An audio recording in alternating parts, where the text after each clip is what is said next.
All right, so we're back at Cracks in Postmodernity with Jonathan Culbreath, who is a writer living in Southern California.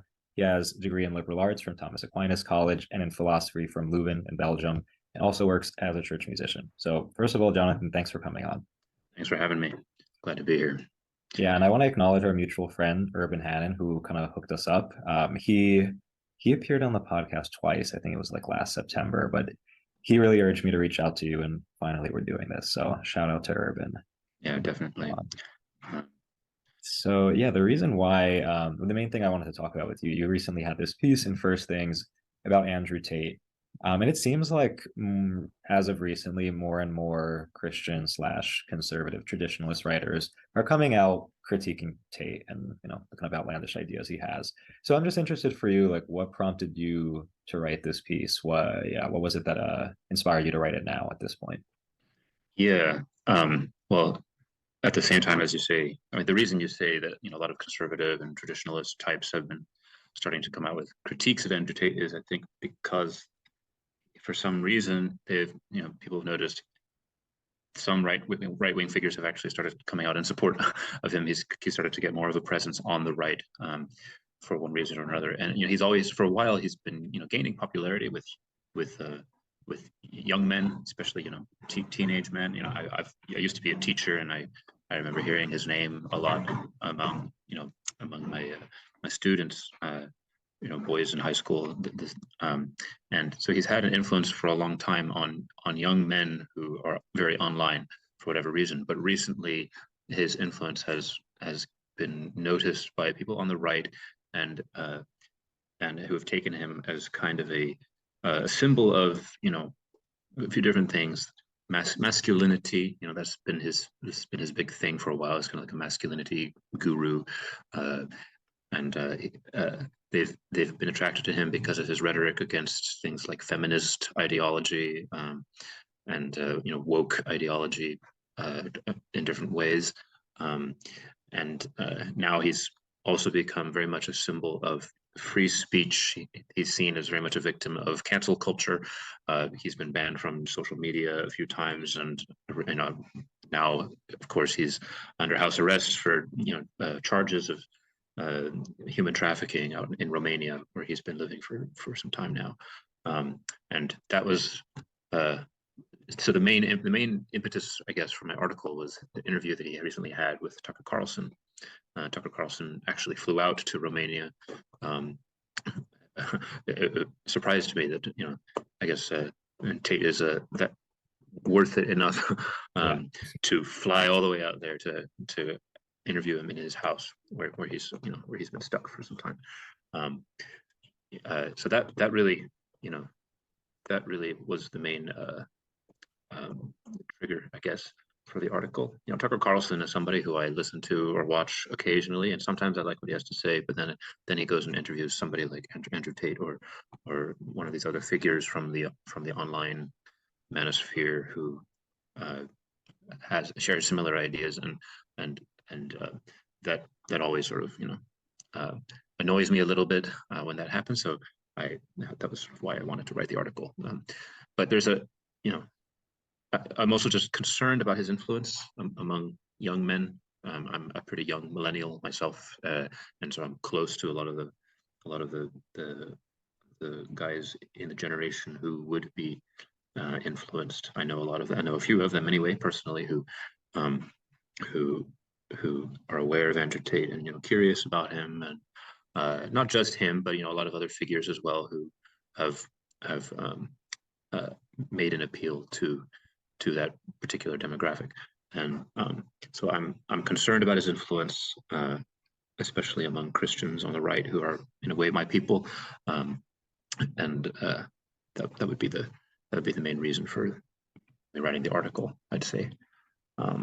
Yeah, I don't know if that's Yeah, no. I think what's most interesting to me though about your critique, that I mean I haven't really seen in many others, out of the many other critiques of Tate, is this kind of pagan asceticism, this stoicism that you pick up on in his rhetoric. That's it's about developing the sense of order, discipline, but which isn't really ordered towards any like identifiable telos other than empowering yourself and I don't know, these kind of fleeting Yeah. ideals. And I think I sent you, I wrote something kind of similar about Peterson, who's clearly has a different kind of MO, but Mhm. in all of this kind of manosphere discourse, I'm seeing a lot of like order for the sake of order for the sake of like being able to control your life, rather than like the ideal of a Christian asceticism, which is ordered towards like being in a relationship with the creator, seeking this greater beauty, this greater sense of happiness, which ultimately I think makes life much more exciting than how someone like Tate or Mhm. Peterson is painting it out to be. Like, you know, Yeah, when Peterson says like, get up and make your bed in the morning, like why? Like who cares? You know. right. So can you say Um, a little bit more about like this pagan asceticism versus a Christian one? sure. I think so Tate presents himself as a proponent of Stoicism. I think he says that explicitly in many places, including the interview with Carlson. Um, Stoicism, however well he understands what Stoicism is, that is how he identifies the ethic, so to speak, that he's trying to give to young men in particular. And he kind of describes it basically as an ethic of self-discipline, taking responsibility, um, uh, self-control, specifically control over your emotions. He says things like, well, in the interview he said things like, to be a good man you have to have a hard life and you have to learn how to, you know, overcome a lot of the struggles that life will throw at you. This is all stuff that sounds really attractive even to a Christian, from a Christian point of view. There's a lot of this that sounds attractive, but there's a lot about Stoicism that is attractive. But kind of like you say, when it's divorced from any really identifiable telos, it can actually be sort of a cover for something a bit more insidious, I would say. And so that's kind of my worry. And I think uh, when you compare his Stoic ethic with the Christian ascetical ethic, um, it's really important to identify where the difference is in terms of the telos. Um, uh, where else did I want to go with that? I mean, uh, yeah, paganism. Um, the paganism of this ethic is also noteworthy, because one of the persons I cited in the article is Louise Perry, who has a Mhm. book out recently on the sexual revolution, and she's one of these emerging figures, who sort of present themselves as feminists, but in a kind of uh, uh, different approach to feminism uh, that is very much in dialogue with traditional Christianity and Christian, sexual ethics and the like. But anyway, her article on Andrew Tate, she made a really insightful point, which I found corroborated in a way indirectly through the works of Michel Foucault. But Mhm. her point was that Andrew Tate is actually a very old-fashioned figure. He resembles a very typical aristocratic male elite figure in pagan, Greco-Roman antiquity. Uh, um, who have, they have their harem of women, and they're seen as these upright, responsible, disciplined men who have, because in a way, because of their discipline and their ethic, have kind of are kind of entitled to a lot of these social privileges. Um, uh, and So Tate resembles one of these figures, and what's interesting is that it was in this context of Greco-Roman antiquity when Christianity came on the scene.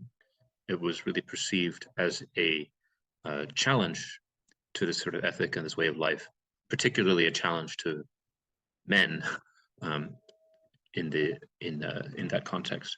Um, and where am I going with this? I guess the contrast I'm looking at here is the contrast between the Christian asceticism and the pagan asceticism. The pagan asceticism did have a telos, but a telos that was directly challenged in a way by Christianity when it came on the scene. And you don't want to you have to be careful not to miss that opposition, not to be deceived by the common appearance of, ascetical discipline and self-control and responsibility that both worldviews seem to preach. Um, uh, So that's kind of why I went that route with the. Yeah. No, and I want to ask, like, on this note of Foucault and how even Mhm. he recognizes that like Christian Yeah, marriage is, it has this ascetic dimension that mirrors Christian monasticism, which is very distinct from yeah, the pagan understanding of sexuality. But yeah, I do want to ask, okay, so there are certain points where Tate presents himself as a faithful Muslim. yeah. And I don't know, I mean, like, I got into an argument with somebody once about like how devout he was. And this person was basically saying, his vision of sexuality fits with, the Quranic vision because, the 72 virgins in heaven. And I was like, okay, sure. But at the end of the day, like, this is a deeply pagan point of view, and that I think most Muslims would also have some issues with, So I don't know, like, do you have thoughts on his claim to be Yeah. practicing Muslim? Uh, not a whole lot of very well formed thoughts. It's also a question in my mind how devout he is and how devout he could be. He would be considered by traditional Muslims. Uh, there was another interview he did a while back before he converted, I think, to Islam, that was a pretty recent thing, um, where he was sort of, you could tell he was, you know, kind of leaning in that direction. He was talking about Christianity versus Islam, and and his criticism of Christianity at that point, which I think he probably still uh, adheres to now, was that it's been feminized in the West uh, in a way that Islam has really resisted, and for that reason, he thinks Islam is winning and Christianity is a losing religion or is a loser's religion, and he says it's losing to Islam um, because of uh, um, Christianity's capitulation, in his view, to feminism and to a lot of these ideologies. It's confusing in a way because uh, it's hard. He's not very clear about what exactly Christianity is capitulating to. Mhm. That he has an answer to. One of the things he mentions is the birth rate. Christianity, I guess, is not making a lot of progress on that front, whereas in Islam, where you can have as many women as you want, supposedly, I guess, on his way of talking about it, uh, he sees a lot more hope for the human race in that respect. I don't really know what to think about all of that. Mhm. Um, uh, it does seem, in a way, that um, it's hard to identify any really substantial, like any meaty substance or spirituality to Tate's ethic that uh, would comport with some of the more traditional Muslim, uh, uh, spirituality or what have you. So I'm not really sure, to be honest. And one thing I would also be cautious about is uh, uh, whether Islam is not serving a purpose for Tate that is sort of extraneous to Islam itself as a religion. Like religion in any form, Christianity too, to be quite honest, can be used ideologically as a support for things that don't have anything to do with religion. And I kind of mentioned this in the article too. Like I think there's a way in which on Christianity and Christian moral rhetoric, whatever, can be invoked um, to justify ways of life that in actual fact in their essence aren't compatible with the real essence of Christianity. Like even a masculine ideology of the sort that Andrew Tate upholds can find its way into a Christian way of talking about something like marriage, for example. Um, and but I think it's very possible that the same thing could happen to Islam. um, it could just be a way of giving a sort of pious garb to um, a way of life that really doesn't have anything to do with religion. You know, Yeah. um, Yeah, no, so I mean, what you're saying makes me think on one hand of well back in submission, and how, he kind of has this similar critique of Christianity in France, that it's, it's emasculated, it's weak, only Yeah, Islam is capable of confronting, yeah, secularism. But also, I had a Muslim student in one of my classes at a Catholic school who was very critical of Christianity because she perceived it to be watering down its morals and its, its teachings, and she saw in Islam something much stronger, something like a more powerful bulwark against like the nihilism of the yeah. secular West. So, and again, like there's merit to that. There is, yeah, there's There's merit to definitely that. something there. Yeah. Um, yeah, I mean, again, it's something you have to be very discerning about, because there's merit to that critique of Christianity today, I think. But at the same time, you also have to remember, at its inception, something Louise Perry, I think, has pointed out, and or it's at least implicit in something she wrote, and it's implicit, I think, in Foucault's much more extensive writing on asceticism in the early Christian context. Christianity was perceived even back then by the Roman aristocracy as effeminate. And Nietzsche also, kind of harkening back to sort of pagan ethic, also would say, Christianity was a religion for women and for slaves, or something like this. And but I think that's because it imposed on men. One of the reasons, anyways, is because it imposed on men from the very beginning the same disciplines of self-denial and chastity, in a way that it imposed upon women as well. And there was a kind of equality between the genders, so to speak, to use kind of anachronistic language, that Christianity introduced in a context where that was really unheard of. And so, while there might be merit to a critique of Christianity today, to the critique that it has, Christians anyway have largely capitulated to various secular ideologies. At the same time, you have to be careful not to throw the baby out with the bathwater. You have to really exercise careful discernment when you're talking about these things. And I worry that some Christians who are attracted to a sort of ideology of the manosphere, might not have that discernment. Yeah, and I want to look at the fact that there is this surge of like manosphere bootstrapping on the right now, because I mean, on one hand, this idea of bootstrapping denies the fact that we're contingent beings. So, like, we are not self-sufficient. We depend on other people, but ultimately we depend on divine grace, which is something that, yeah, sure, somebody can choose to read that as like a feminizing worldview, especially for men to have to depend on divine grace. Yeah, But, definitely. but why is it that, like, okay, the right in the U.S. conventionally associates itself with Christianity? Like, why is there this turn towards this very pagan worldview? Like, why abandon, our Judeo-Christian quote unquote values?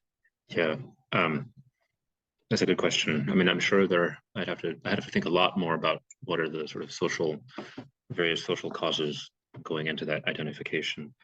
I mean, any movement that calls itself Christian. This happens with any Protestant, any heretical movement that's still within the kind of Christian orb. It usually begins by taking one aspect of the faith and sort of exaggerating it at the expense of everything else. And so, in the scriptures, we do read that the man is the head of his wife, that she owes him obedience, and all these sorts of things that everybody wants to read as like the patriarchy. Christianity is a religion of the patriarchy, even though historically it was perceived by a very patriarchal Roman society as effeminate. Everybody directs most of their hatred of the patriarchy at Christianity, or if they want to defend the patriarchy, a lot of them on the right, not Andrew Tate, but a lot of them appeal to some of these things that are present in Christianity in St. Paul's teaching about marriage, in order to defend this sort of concept of patriarchy or whatever, and that goes into a lot of the ideology around the manosphere as well. And that's interesting and worth thinking about. But at the same time, I think with this other point of view, uh, of the ascetical dimension of marriage, which is not as noticed, I think, in these uh, areas of the right, these parts of the right where they're focused on male headship in the context of marriage. They forget the ascetical dimension of marriage, and I think thinking about the ascetical dimension of marriage in tandem with uh, you know uh, the Christian patriarchal ideal, so to speak, I put that in scare quotes, um, should prompt us to really question and not be too sure of what sure of ourselves or sure of what the idea of male headship means, and how much we can deduce from the masculinity, about the duties of man and wife in marriage. I read something recently by Father Sebastian Walsh. He's a Norbertine theologian, a great Thomistic theologian, but he also writes these more accessible books. He published one recently. What was it called? It's about keeping your children Catholic. It's a book for parents, and in one of the chapters he's talking about the relation between man and wife and what it means, for man to be the head. And he made an interesting point. I don't know how strong of a point this is or how strongly he was making it, but he seemed to be saying that um, the notion that the man is the head in marriage, that's a revealed truth. That's not something you can really deduce from the natural qualities of Mm. man versus woman. That's a revealed truth. The reason for it is that the man represents Christ and the woman represents the church. That's the reason for it. Um, uh, but I think in the manosphere, that is sort of ignored, or not ignored. At least it's kind of secondary to what the project of the manosphere is, which is this really kind of obsessive attempt to deduce male headship and male authority, patriarchy, basically, from the natural qualities of man and woman. Mm. Yeah. Which I don't know. Maybe there is something to it, I think it's a much weaker position, or a much weaker argument than they try to make it out. It's I think it's rooted in a lot of um, uh, constructs, essentially. They're very old constructs. Patriarchal societies have been around forever, but they are still constructs, I think, that are assumed to be natural law or whatever. Yeah. Um, Mm. and this is very tied into identity politics and Yeah. the obsession with identity in general.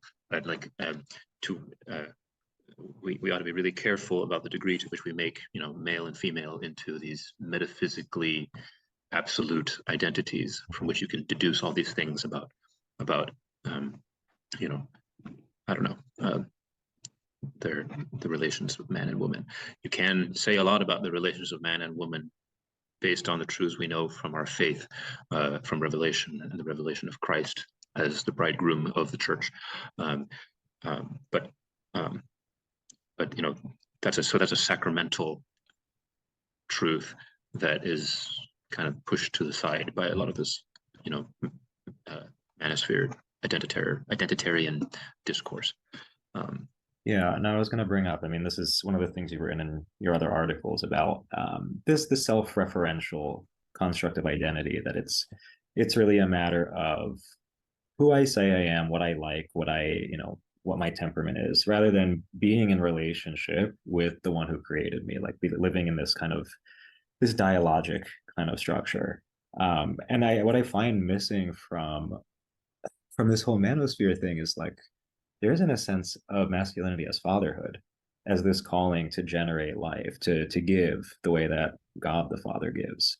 And that's like again back to this identity thing. It's super individualistic, it's super narcissistic. It's not about how is my being fulfilled in creating, giving life to someone right. else. But again, this goes back to what you're saying about these naturalistic conceptions of masculinity versus revealed ones. Like we understand God as Father through revelation, through Jesus. We understand fulfillment as sacrifice, as charity through the cross. Yeah, It's as not necessarily a self-evident truth. If we're right, looking at our instinctive drives, right? right. We understand. I think you said fulfillment. We understand that to be a kenosis Yes. is the word I used in the article. Self-emptying, right? Christ is the model for masculinity, like the primary model for masculinity, especially in the context of marriage. I mean, in every context, obviously priesthood, but marriage, because the man represents Christ as the one who empties himself, which is, I think, quite diametrically opposed to the identity-focused way of thinking about masculinity. Um, Christ is a model for us precisely in that he's losing himself. He is emptying himself. He is not trying to build up this or build up or uh, earn the rights or earn the privileges to identify as such and such. To identify the way he wants to. It's not about that at all. It's exactly the opposite. And I think that goes also into this other dimension you're talking about of giving life, sacrifice, and being a creator of life is really the dimension of fatherhood. That is how a man, especially a father, is supposed to practice this self-emptying dimension of his masculinity. And it's giving life in every respect. It's which is always a giving away of himself and a sacrificing of himself at every stage of the way for the sake of those to whom he is giving, right? Those for the sake of those who he loves, his children, but also his wife, and there's no stage at which you can say, okay, finally I've arrived.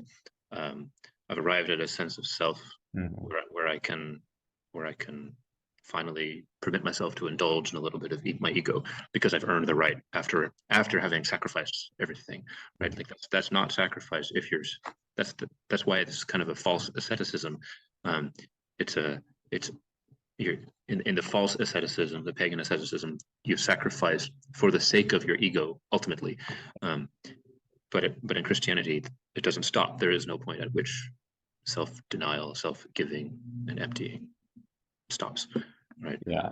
And I wanted to note though that like it's through this understanding of fulfillment through self-gift that we see that in Christianity we're able to maintain this both and understanding of gender relations, because the woman does the same thing. Like the woman is called to generate life.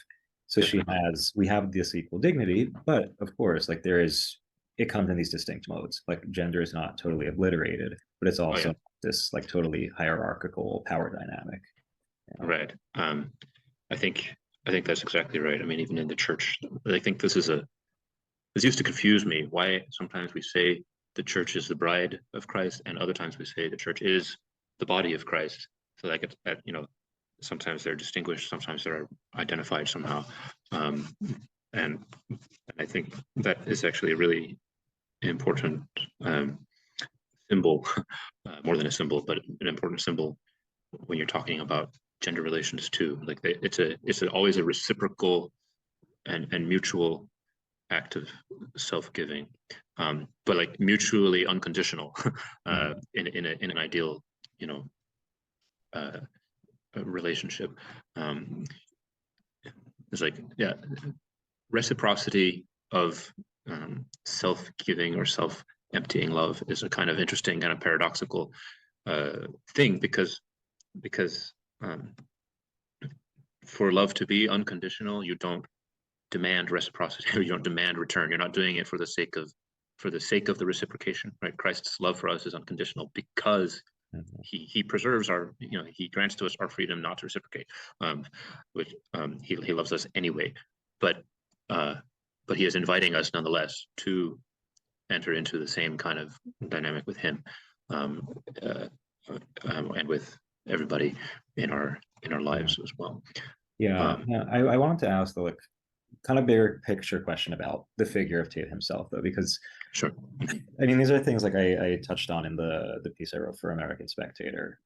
Like I find it very hard to take this guy seriously, first of all, because on one hand, there's this kind of performative, campy edge that he has, especially like if you watch his videos with Aiden Ross, the Twitch streamer. Yeah. It's kind of hilarious because they're playing this whole hypermasculinity card to the point that it becomes a little bit homoerotic. It's like this Yeah. exaltation of the masculine principle, which is like super Absolutely. outlandish.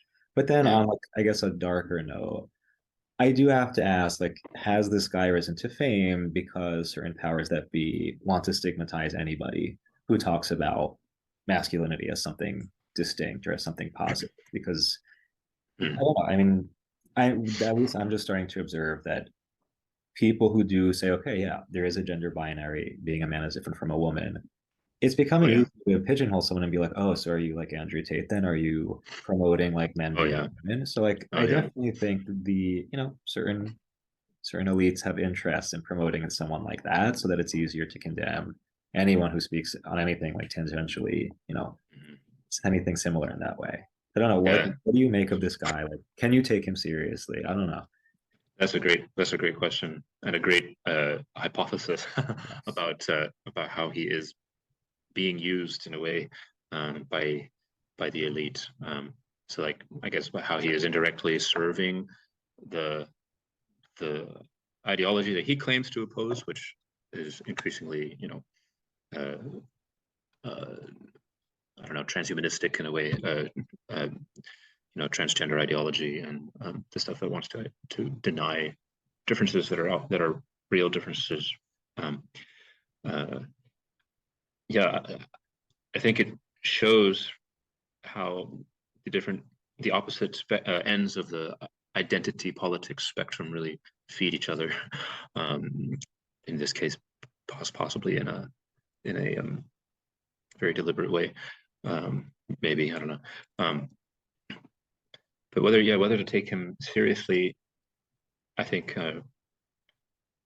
precisely because these extremes feed each other in this way, uh, you you know should get you thinking or should get you asking the question right away whether it's just a bit absurd to endorse one extreme for the sake of owning the libs or whatever, you know, uh, uh, which is another reason why it so irritated me that he went on Tucker Carlson's show and Carlson just sort of like let him have the floor. Um, like what purpose does it really serve but owning the other side, um, which may in fact be to reinforce the the extremes. Um, that immediately makes it feel just absurd, um, and not a serious thing.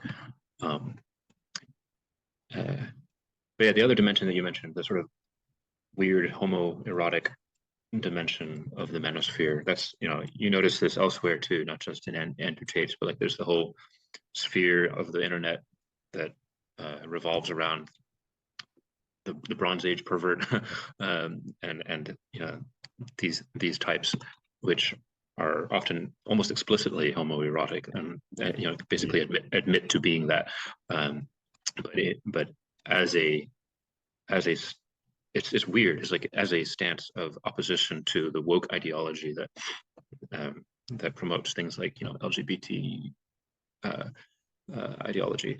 Um, the extreme reaction to that produces something that, in its essence, is actually not extremely different. It just presents itself ideologically in a different way. Um, you know, this is something that I find like in Andrew Tate or anybody else's overreaction to feminism or liberalism, if you want, and the kind of pansy version of these things, produces a very similar thing, but with a different guise, because it's disguised by, again, this sort of ascetical ethic that I described earlier, which makes it look different at first. But if it ultimately still serves um, a lot of the same moral decrepitudes, uh, and a lot of the same perversions, then like how seriously can you take it as a um, active resistance to the elite ideology? You can't really take it that seriously. Um, I don't know if that's a very coherent way of Yeah, answering the question. Um, Yeah, Yeah, I mean, I just think it's like with all of these kinds of these figures who are going viral, like I do think there's reason to be suspicious about, again, like who is propelling them into, such epic heights of fame and yeah, notoriety. Like we do need to have that kind of critical eye and not take them for face value. And I think sure, like, yeah, I mean, what you're saying in your article that ultimately cuts to the root of like, okay, but these people are out there, they are making a lot of noise. What should yeah, we be taking away? Like what is like what's a like a true critique of what's being put out there, especially to young people who are eating it up, you know. mhm. So with that, I wanted to ask you, Jonathan, anything you want to plug before we wrap up? Anything you want to direct our listeners to? Good question. I mean, uh, you know, instead of going to Andrew Tate or a lot of these manosphere figures for your self-help, guides, uh, read the church fathers or something, or read the mystics. I don't know, read Thomas Merton, who is a great guide on questions of identity. Like read the church's tradition, the Christian tradition. Uh, we have so much wealth to draw from as Christians. We don't need these other figures. Occasionally they'll say something that sounds right, but if it's divorced from the entire constellation of disciplines and ideals that make up our Christian faith and way of life, then um, that makes them dangerous. If that separation makes them dangerous. Um, so I just want to plug the Christian spiritual tradition. Yeah. But also, if you want to follow me, you could also follow me on Twitter. That's I occasionally talk about these things on Twitter, and I write about these things, post my articles there, and and I also try to use my social media to bring attention to other Mhm. voices out there who I think are really worth listening to. So um, yeah, that's what I'd Yeah, say. and just to add to what you're saying about like the alternatives to Tate, like I think also just looking for actual father figures to have a real relationship with, to Yeah, like even if for people who don't have positive relationships with their fathers, like I know this is why Christian community in general yeah, is crucial, like because that's where we can find people who set a real example, and yeah, yeah. definitely. But an example, and also, uh, give yourselves people whom you can make sacrifices for, Yes. and learn to love in a Christian way. Learn to be a giving person. You need community to be that kind of a man. Yeah, because without community, like it stays at the level of ideology. Like you can have all the right ideas, but without those relationships where you actually give Yeah, yourself and receive from people, like I mean, who yeah, cares at the end of the day? right, exactly. Yeah, Um, great point. so, all right. So, if you haven't read Jonathan's article on First Things, please check it out. As you said, follow him on Twitter. You can read his other works. But, Jonathan, thanks for coming on. Yeah, thanks for having me again.